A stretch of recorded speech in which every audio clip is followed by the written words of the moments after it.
everybody.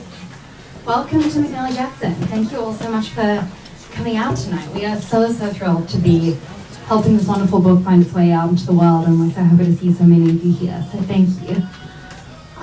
Before I make some introductions, there are a couple of minor housekeeping things. We're going to have a signing after we finish up tonight. It is going to be behind me, behind the screen.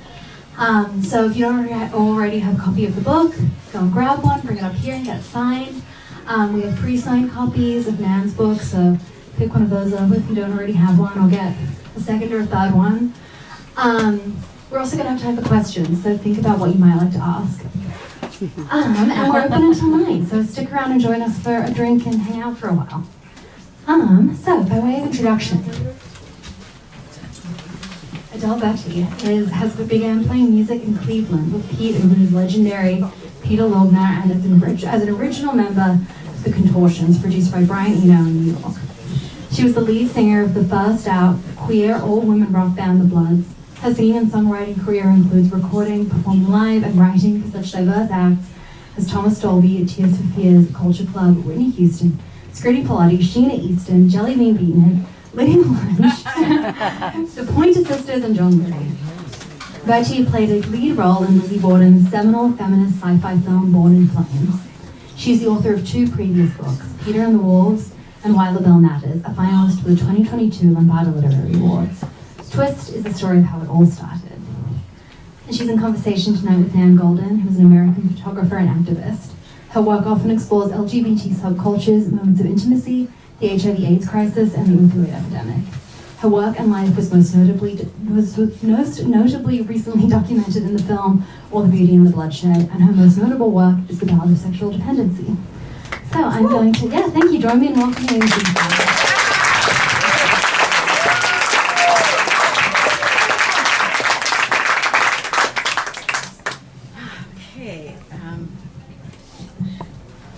I guess I'm going to read a little bit for you. The piece I'm going to read is about a reformatory I was incarcerated in as a child. It was called Blossom Hill School for Girls, and I'll just read a little bit from that section. Thanks. Emotions surface as I learn how to be here, to befriend these girls. I don't believe most of these girls have ever been within 20 feet of a white girl until me. But I'm guessing the devil ran through their families like he did through mine. I guess it's different because I'm white. I'll have an easier time when I get out there, but only if I hide being queer. These girls won't have such an easy time because of the color of their skin. I watch and listen. I see beauty and sadness, loneliness and pride, silliness, strength, joy, and rage. I see a thirst underneath all, like a straw sucking for air, peeping out of the eyes of a girl here and over there. I can't seem to find the same buoys, the lights and bells that once kept me afloat through the mists. And like any lost sailor, I look for anchors. I look at Slick's hands, smooth and graceful, so perfectly manicured, unblemished and glowing, and just watching them at peace, resting on her knees, gives me comfort, where just the sight of Big Al's evil hands made me cringe. Big Al's hands, so cruel as the hands that held the gun. Rumor has it that some of the girls in here actually committed murder. I don't believe it. One girl buried her newborn infant in the backyard because she didn't have the money to feed it. Where do you turn when there's no money for food, for diapers? When you have no home, no family, no books, and no help? It's hard enough to face that kind of trouble on your own, but with a baby. None of these girls seem like criminals. They're mostly truants and runaways, druggies and thieves, and corrigibles with a tendency to exaggerate their crimes. Some assaulted teachers, and yes, others have babies they couldn't take care of. I'm coming to understand how all of us have screwed up families we never discuss because we are gangsters. We are lovers. And in the unspoken deep, where the shame of seasick sailors creep, we are the disposables. Saturday afternoon, while everyone is at rec period, Buki and I walked down campus to Cottage 4, we've decided to present ourselves to Nina with all the authority our gangsterhood commands. We walk up to the door, knock, and hear old Miss Harris, the Cottage 4 matron, shuffle toward us and flip the locks one by one. What do you all want? We want to meet the new girl. Is she here? Lucky for us, Miss Harris doesn't really have a clue about what we're up to. I'll go get her, y'all stay put. Buki and I wait, posing, me in striped bell-bottom jeans and a brown and gold t-shirt. I lay my left hand on top of my upper left thigh and lean all my weight onto the right foot while I stroke an imaginary beard. We check each other out, grinning and nodding. I hear music from the day room. It's Martha Reeves and the Vandellas. Love makes me do foolish things. The door opens. First, it's her posture.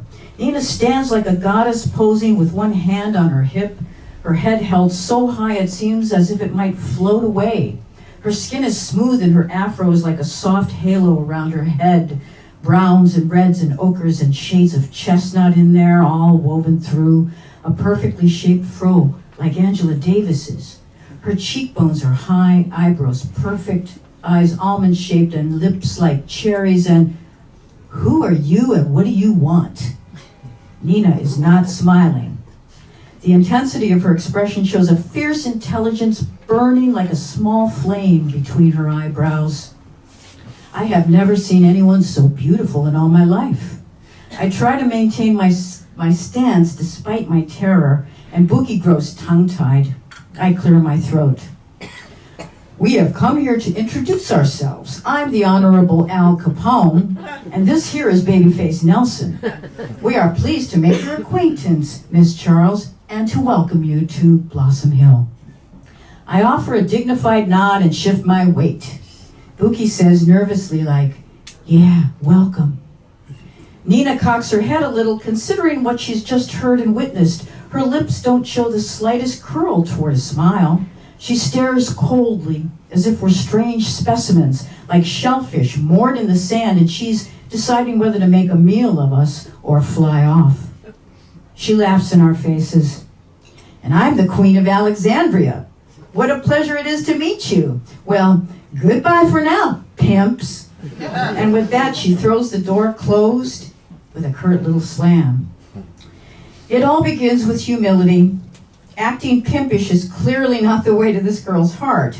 So I search within myself and think long and hard about what to do, which track to take, which pose to strike, or whether to strike at all. An act, it's all an act. It comes to pass that Nina and I are a couple. It comes to pass because I drop the act whenever I approach her and speak very politely. I try to be myself. Sometimes we'll sit on the bleachers or we'll skate and talk, and she'll tell me little bits about herself and her life. And when I become too inquisitive, she'll shut me up with a none of your business and a secret smile. That means some doors might always be locked, and I'll just have to deal. You need to get real. If you want to talk to me, be real. I don't play the game, and unless you missed it, I am not a child, and I am not no N-word. A black woman, yes, N-word never, and I don't play with no N-words or pimps, be they black, white, or calico. She skates off, head held high, everybody stares. You'd think we were in a movie. I keep skating, pretending like everything is fantastic, when I really want to crawl into a dark hole with my cripple of a heart and disappear. Lord.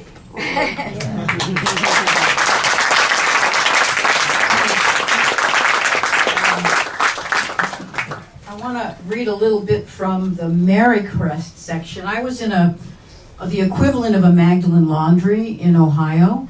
It was run by the Sisters of the Good Shepherd, one of the same orders that ran the Magdalene Laundries in Ireland. It wasn't quite as draconian, but it was weird. What is the Magdalenes in Ireland? Where all those kids disappeared? Yes, where all the women would go if they were sexually promiscuous girls, or if they had babies, teenage women, and they were locked up in these laundries, and I think... Laundries, literally. Yeah, they actually had to work in laundries at the convent.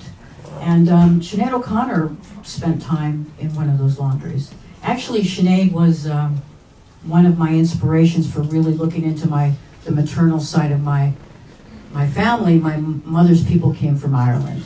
3 generations of women without husbands and fathers. So it was pretty wild. Let's see. Let's see. Okay, quickly I'm going to read something about my grandmother. It was the first time, my grandmother was Irish, and it was the first time somebody came to take me on a home visit from reform school. Joni is taking me on a home visit to Grandma's, and it's the first time family has ever picked me up for a visit. And I'm afraid to feel too excited, since Carl might be there and ruin everything. Carl, my evil step-grandfather, sorry. Sister Veronica once asked me if I ever felt homesick, and my answer was a head shake. Nope. Aside from Grandma's piano, no home to be sick over. I never asked Joni or anyone else why they don't come to visit. Only weaklings would do such a thing. When we arrive, Grandma gives me a huge hug and seems glad to see me, but she looks sadder than I can remember. Her piano is gone. Carl replaced it with a Hammond organ, a beast of a thing decked out with colored levers for different beats and sounds. Bossa nova and cha-cha, played by fake flute strings and French horns. It sounds dark and chintzy, like a merry-go-round in hell. Carl thinks the opposite, says the organ is perfect and more suitable for hymns. Probably reminds him of German calliope music. I can tell Grandma hates that organ. When she begins to play, her body looks different, like a deflated balloon. No bounce. Her left hand can't beat rhythms on an organ key.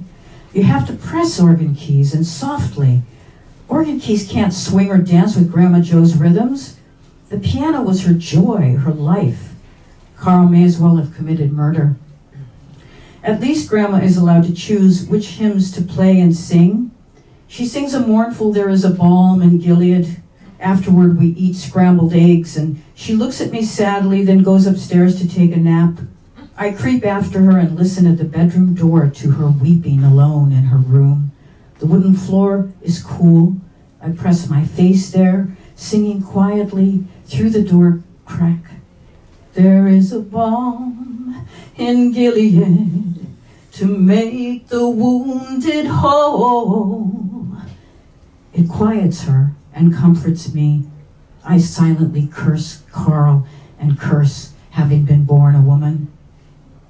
In my bed at Marycrest, my mind's eye sees Grandma gazing out at the kitchen window, her lonely hands lying still among the dishes in the sink's sudsy water, all joy having drained from fingers that would never dance again. And I think, why didn't I help her with the dishes? Why didn't I tell her how beautifully she played and how happy she made me? How the roses in the garden danced when they saw her coming, and how it felt when she held my hand. That touch of warm, beloved palm, thumb, and fingers, transferring the grace of music, the love of music, into mine. I pull the covers over my head like I did as a child and sing in a mournful whisper, thinking of a favorite poem, song and poem connecting, to make me wonder, with a sadness overwhelming, that love might never triumph over hatred, that the world might never ever fall in love with love again. But had it ever? Prophet, said I, thing of evil, prophet still, if bird or devil, whether tempter sent or whether tempest tossed thee here ashore, desolate, yet all undaunted, on this desert land enchanted, on this home by horror haunted, tell me truly, I implore, is there balm in Gilead?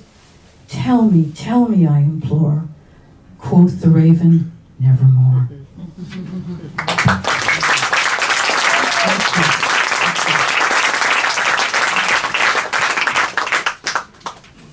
Okay, this is the passage I wanted to read about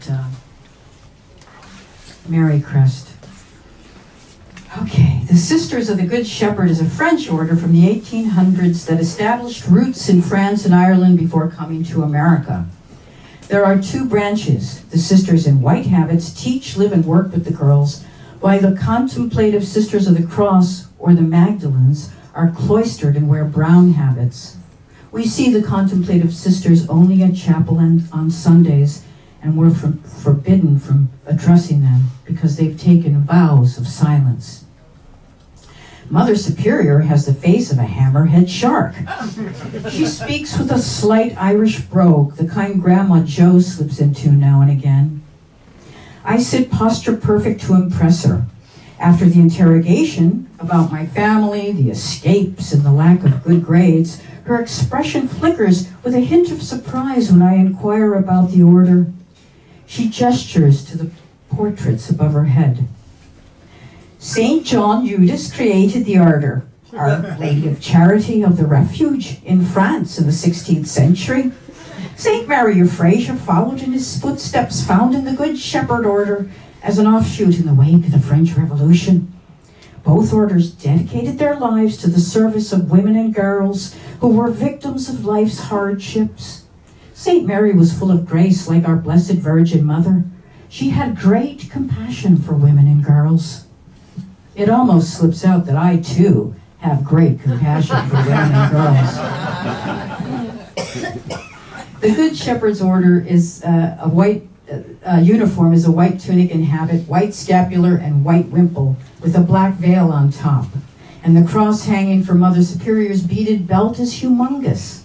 I wonder if it doubles as a weapon, maybe a paddle? I heard nuns are mean. You will refer to me as Reverend Mother, my child.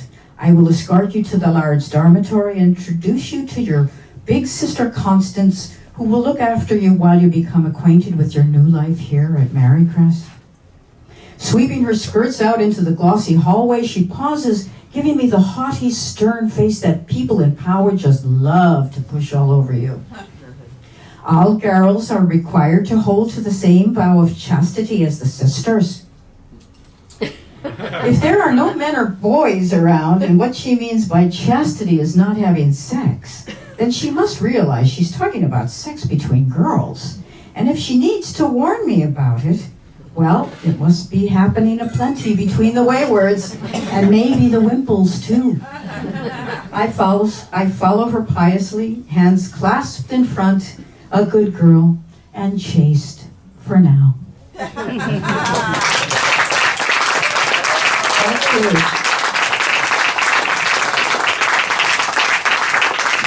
I'm going to read one more little piece. This is kind of a dark one.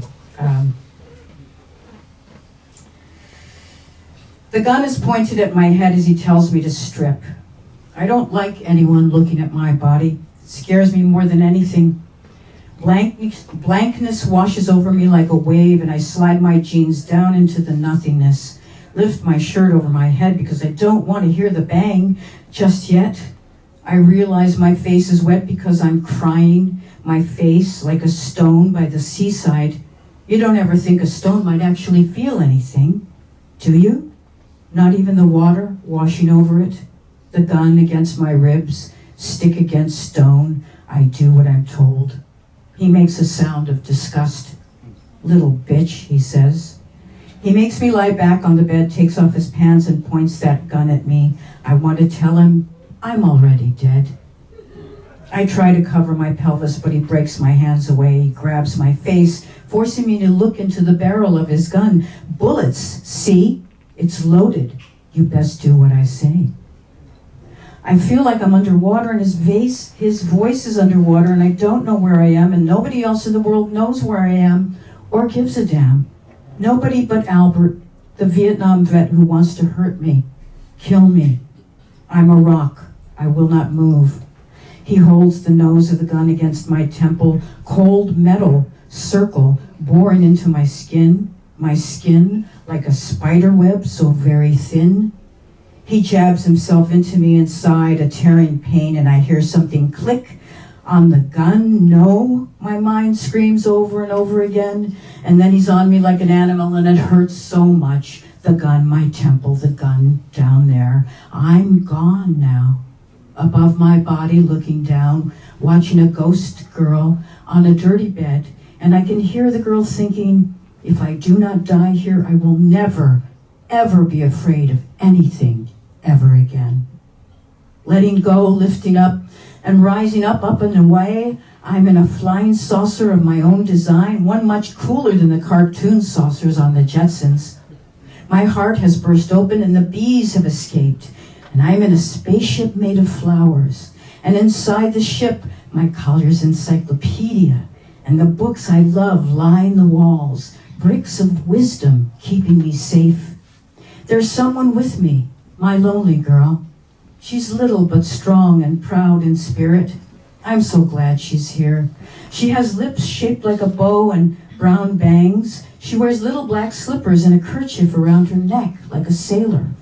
She takes my hand and my heart turns light. We'll go back as hummingbirds, I say to her. Yes, we will, she answers. She is tender and wise. Like me, she has seen things. She bends her head, looking down toward the bed, deep in thought, troubled. Her eyes tell me someone did things to her too, ugly things. We fly higher until the bed disappears, and we look down at earth, an enchanted crystal ball of swirling gases and jewel box colors, so magical, filled with strange beauty and mystery, and cruelty, too much cruelty. What will we do with it? What will we do? Thank you.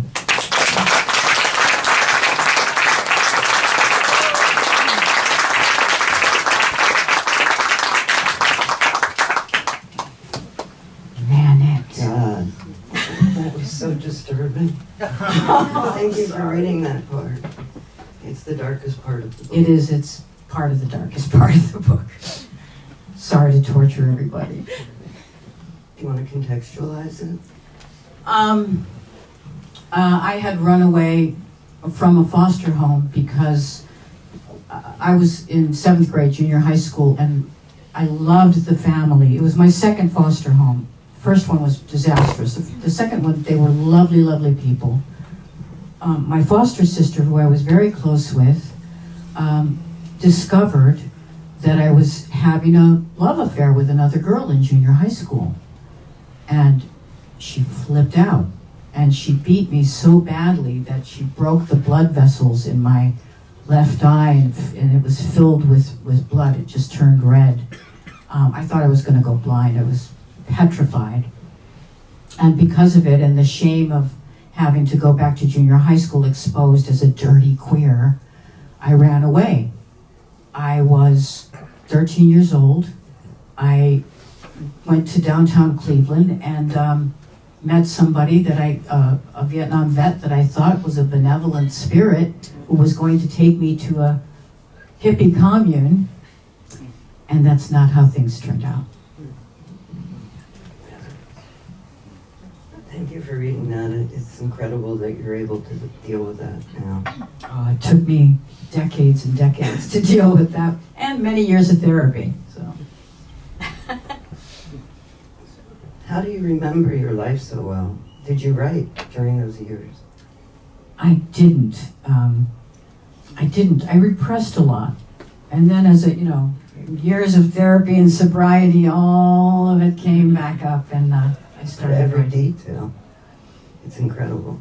Yeah. And I noticed when you're talking about like the pain of being unhoused and having a child you can't take care of and not having books. Like, I never noticed that before. So is that what got you through, or music, or? It was a combination of books and poetry and music, really. I mean, I think many of us in this room would agree that when you're a child, emotionally, it's hard to, you don't have emotional intelligence. You don't know how to parse one feeling from the next. You just know that you're scared or excited, but sometimes a song can just mirror what you're feeling in such an extraordinary way. Like, I always bring up the song Ferry Cross the Mersey by Jerry and the Pacemakers, for those of you who know that song. I remember being so moved by that song as a child because he's singing about his love for his home and being away from it. And, you know, knowing that I was going to be unhoused, homeless, and hearing that song it just moved me, and it mirrored what I was feeling in a way that I didn't have words for. Music always did that for me, and yeah, it was a life raft.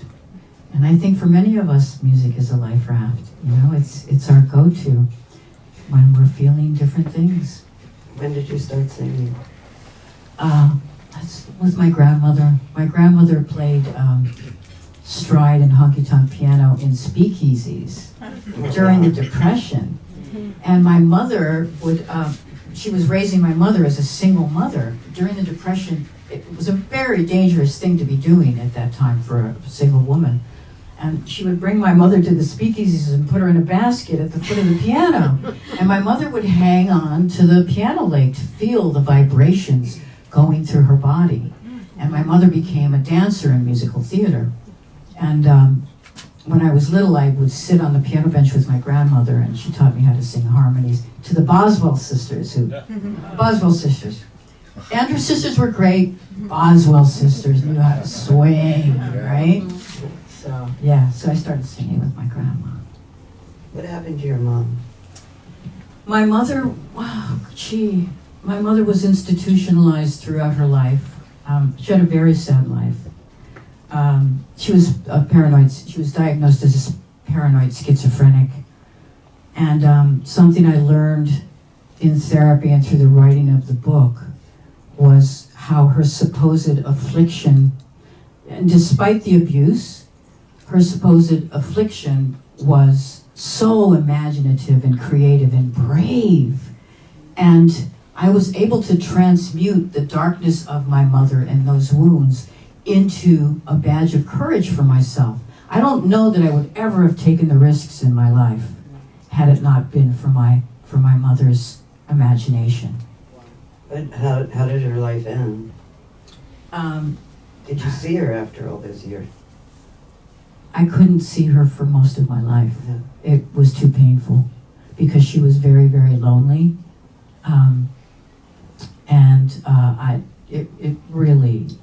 It was such a wound for me to see her. Because also I didn't have the facility to take care of her. Yeah.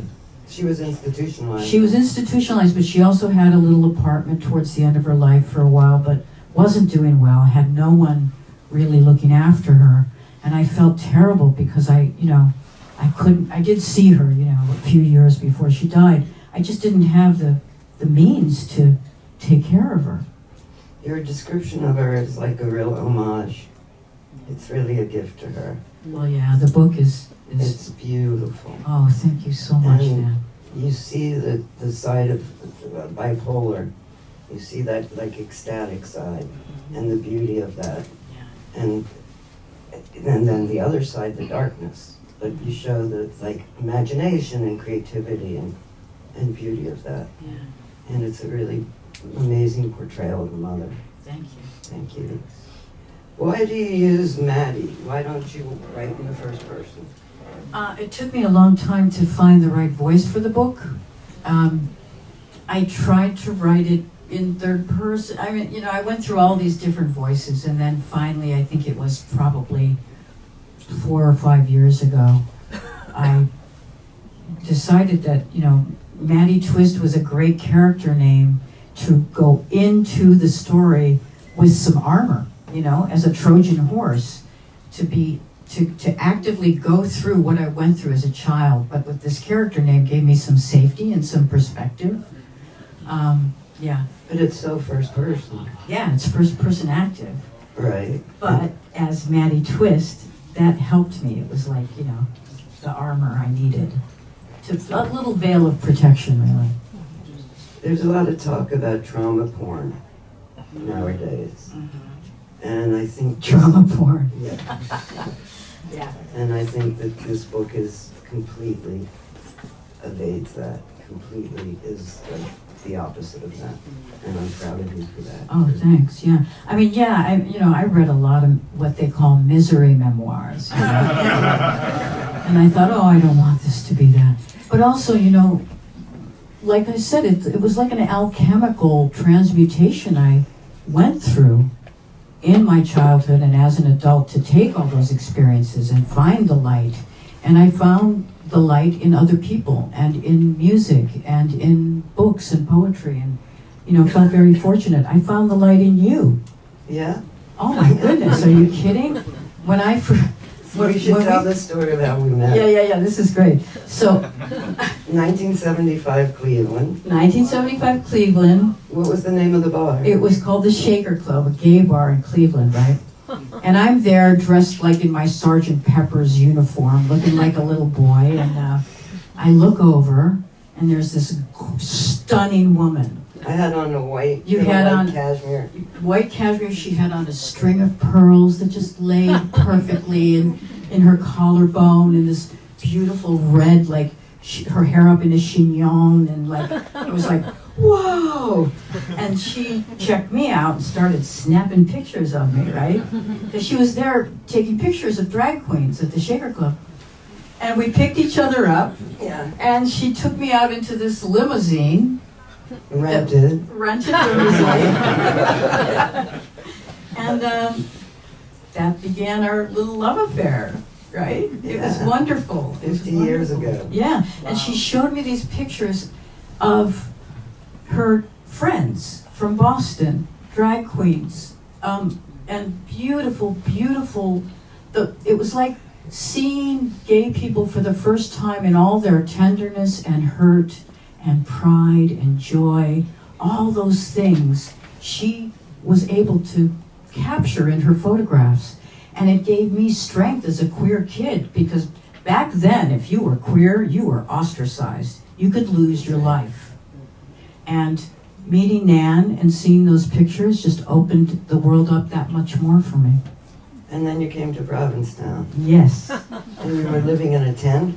I was living in a tent in your backyard, if you'll recall.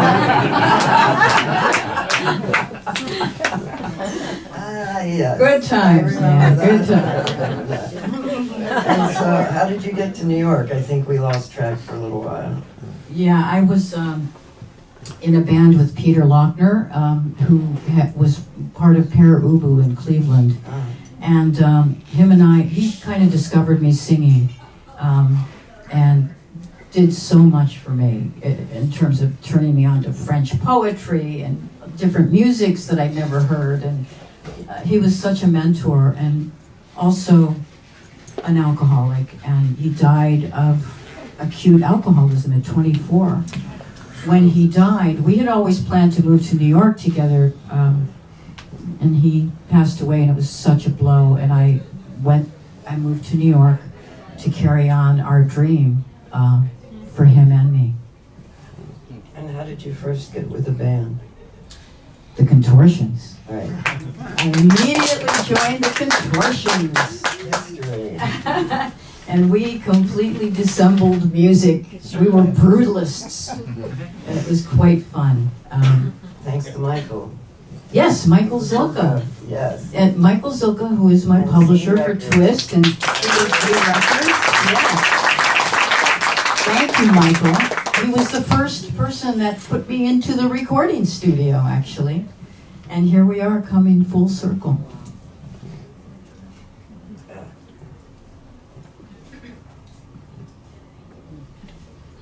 I love you, Nan. I love you too. It's 50 years. I'm so proud of I'm you. so proud of you. We're survivors, darling. How do you think this book will be received in terms of the racial characters and the way they're presented? I'm not sure. I mean, so far, I haven't gotten any, cancellation notices. I had to tell the truth. And there was one young editor who wanted me to kind of wash out a lot of those truths. And I wouldn't do it. I had to be brave. I had to tell the truth of what it was like to be in that time and place, what was going on in terms of being queer, in terms of race. And I was a white anomaly in a black culture. And that black culture was so much more joyful than the culture I came from, you know. So I write about all these things in a very honest way in terms of our history. And we need to really know our history. We can't deny it or pretend it didn't exist. Do you think there should be trigger warnings on your book? No, trigger warnings. Any trigger warnings? No trigger warnings. I mean, listen, everybody's very sensitive these days. But darkness exists. Trauma exists. If you're young, you're going to hurt sometimes. That's what life is. And don't deny history. It's so important to know where we come from and to recognize that we're all wounded, and unless we expose those wounds to the light and talk about them in a really raw and honest way, they will never, ever heal. And that's one of the reasons I feel that this book hopefully will be important in some way to some kids who... Thank you. Do you think we should open it up to the audience? Yes. I'm sure they have a lot of questions. Oh, I don't know. Do they? Any questions? Do you need a mic? Oh, No, I don't need a mic. okay. I'm all friends of Adele Bertei. I just want to say, Sandy! I want to say, Deli, I applaud you for your honesty. Aw. I think more than ever, it's time for everybody to stop being so fucking sensitive. Thank We're you. living in a world that's so fractured, that's so out of control, Yes. that a person's story, the authenticity of your story, has to be told. And there was a time when we all merged together, and it was Yes. painful and it was scary. We came to big cities, we had these experiences, and who are we fooling? And who are we kidding? And who are we trying to protect, most of all? Exactly. So I Yeah. don't think anybody in this room is scared of the truth, but if you're younger, it's time to buck up, little ponies. I love you. Amen. And I saw your documentary last night, Oh, God. and it was amazing. Yes. All the beauty and the bloodshed. Thank you for taking down the Sacklers, and I hope we can fucking pull them right down into the gutter they came. That's right. They're Rock on, taken care man. of. They're taken care of. Everyone has to go after other people. Okay, Everyone well, should find their enemy you're Yeah. right. and get active. Yeah. And the enemies aren't people like us. Yeah, I mean, that's the problem. Right. Canceling people is not a political act. No. Right. And there's so few of us on this side compared to the other side, and they're armed and dangerous. Mhm. And we need to stick together. Yeah, we need to know our enemies and go after the real enemies, not each other. So. And triggers are good. You learn from triggers. The world's not a safe place. Bingo. Yeah. Thank you, Sandra. I love you. I love you, baby. This is a love fest. We need more love. You have a question? How did you come to join the Contortions? So you moved to... I moved to New York. To New York. One of the first women I met was Lydia Lunch. Right? And I was at her loft hanging out with her, and James Chance, Pat Place, and Jamie Nares were playing some ungodly noise in another part of the loft, and there was an empty drum set. So I sat down at the drum set and said, fuck it, I'm just gonna play, right? And James turned to me and said, "You've got natural rhythm. Do you want to be in my band?" And that's kind of how it happened. You mean there was no audition? That was it. You know, he Who liked. named it the Contortions? Pardon? Who named it the Contortions? I think James did. Yeah. But Adele, Oh. that was so different from the music you did with Peter, wasn't it? It was. I mean, that was a real leap. Why do you think you did that? Because that was pretty soon after he died. Well, yeah. I had a lot of rage. I think I had some reasons to be rageful. And the music was a way to exercise a lot of demons that we were all feeling at that time. And it was a brutalist music. It was, we were disassembling. I mean, when you think about punk, it's a 3-chord progression. It's very pop in a way, right? With no wave music, we were like ripping all that stuff apart. And but it was actually still very polyrhythmic, because we would play like stabs of sounds against each other in very rhythmic ways. And it was also kind of like the theater of cruelty of Antonin Artaud, because there was theater involved too. I mean, James Chance would jump into the audience, pull some girl, and start trying to make out with her, and the boyfriend would be incensed and punch him, and then there'd be like fisticuffs happening, and George Scott and I would jump into the audience, the rest of the band would keep playing, it would be like, an Ernest Hemingway slugfest going on in front of the stage. It was wild. Yeah. And you had a question? Yeah, you're about to head to Cleveland on Saturday, right? I am. Okay, and I'm just wondering, when you go back there, do you ever go by like any of the old houses that you lived in with the Foster families, or the schools that you were at, and does any sort of any special, I don't know, ghosts appear, or just... Well, it's funny because Marycrest was abandoned. I went back there maybe about 8 years ago and went to the grounds of the Catholic convent school, and it was so scary. We went, it was just dilapidated and ghostly. And Building's still there? Wow. Somebody took it over now a couple of years ago and turned it into some resort or something. The neighborhood where my Italian grandparents were, it's completely overgrown. It was hit during 2008, with all the Double mortgaging. Yeah, and it's just houses with vegetation taking over, and the streets, cracks in the cement, and the earth is taking it back. There's a lot of areas of Cleveland that are, it's like Detroit and Cleveland. Yeah. Yeah, the dirt abandoned streets. Yeah, You can add abandoned. Youngstown to the list as well. Oh yeah, I'm sure. But do you, in answer to his question, Yeah. do you go by any of the No. places? No, I don't even remember the addresses of those houses. Oh, really? I was so on the run and so adrenalized during my childhood, running from one place to the other, that I just blocked so much of the actual, geographics, It wasn't like you were getting your mail there. Right. And I'm very curious if any of those girls that I knew back in Cleveland would show up at the reading. I'm hoping, because in a way also part of the book for me was paying homage to those girls, that I call us all the disposables, girls that were thrown away by the system, by their families. When you get out of being controlled by the state when you're 18, what do? There's no programs to help kids transition into adult life out in society.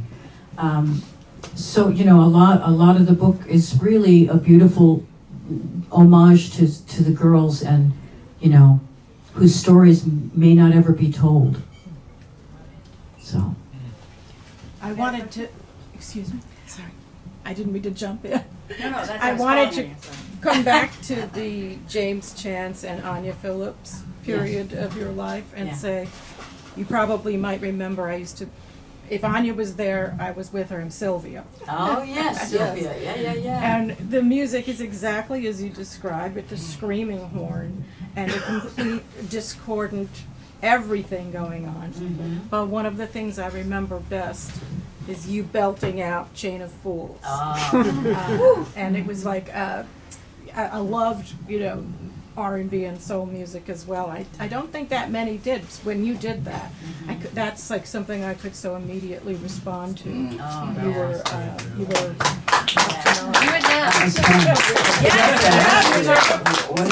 Where are you performing now? Who are you singing with? Well, I'm not performing right now. I had a crazy history with the music business. That's another book. No, but I'm starting to release music again, and I have a new song coming out tomorrow. Actually, it's called it's called Savage is the Wolf, and it's coming out on Peace Biscuit Records. Bill Coleman, I think, is in the house somewhere. Bill, are you here? Woo! Woo!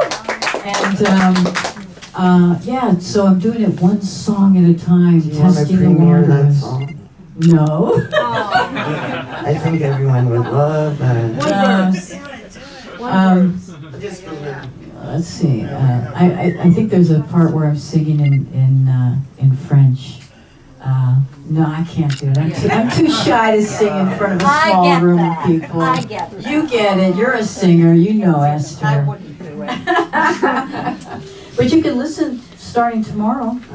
And I also have a song called American Elegy that's a real political slammer that's on Spotify, Apple Music, and all that. So I'm doing it one song at a time. But are you playing with a band now? Not right now. I would like to. So eventually. There's a band in the house. Is there a band? A lot of musicians here. This one. You can put one together. Yes, Schmidt is here. Yeah. Felice is here. Sue Schmidt is one of the first musicians, one of the first women musicians I ever saw play. And she was in a band called the Poor Girls, and she played with Peter Lochner, one of the first all-women bands in America. Sue Schmidt. Wow. Yeah! Thank you for coming, Sue. Adele, was Yes. the Bloods an extension of No Wave, would you say? No, the Bloods was more trad.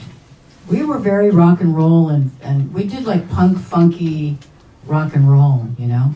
But it wasn't accessible. I saw you at the Peppermint Lounge. Oh, it wasn't accessible? Gee, thanks.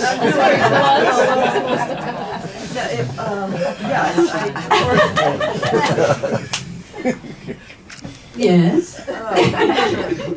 You guys were really scary on the subway.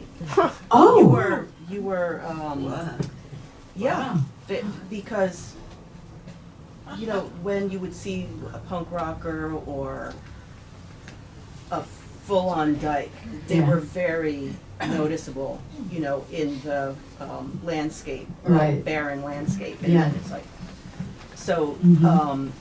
you guys were very effective. On the subway. Oh yeah, I saw them on the well, a couple of members, maybe you, on the 6 train. Well, we were And pretty tough. It was very, very much so. It We- was. yeah. They were breaking heads. It was like art. But I put posters up for the Peppermint Lounge, and that's how I got to see you at the Peppermint Lounge when you played there. Okay. I beg to differ with that. Oh, Kathy Ray, the guitar player in the Bloods, is in the house. Oh well. Yes. She's scary. Stand up so we can hear you better. Her and you, yeah. Hi, Kath. We were just out. We did whatever the fuck we wanted. Yeah, we did. We did not care. We were brash and queer, and I mean, I was outed by Andy Schwartz. Andy Schwartz, New York That's how rocker. my mother found out, but it was like the late early 80s, late Yeah, 70s. 80, 81. And, I mean, Yeah. we were into melodic music. I mean, I've always loved. I had a hard time with all the dissonance in that Yeah. punk rock. I grew up with musicians, and I wanted to play really, you know, R&B, funk, and Yeah. you know, just because I love melody, and that is why I love you and your voice. Thank you. And it's also just the visceral. I've worked with a million singers, and they could be amazing, but if they don't have the ability to not have fear stop them, you know, it's so frustrating to try to pull something out of a singer. And that was the thing I think you and I just always were like, we just had that, you know, we weren't afraid. I guess there was no choice, you know. And thank you so much for such a graceful and honest and painful book. And I was really touched when you were reading it. And I love you a lot. And I know that it's important for that voice to get out no matter what. And thank you, Nan, for your part in your film, and I love you too. Good to see you.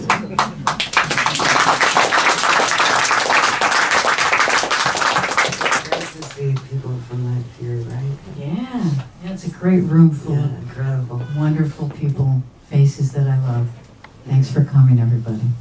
Everybody has to buy the book. I can't recommend it enough, really.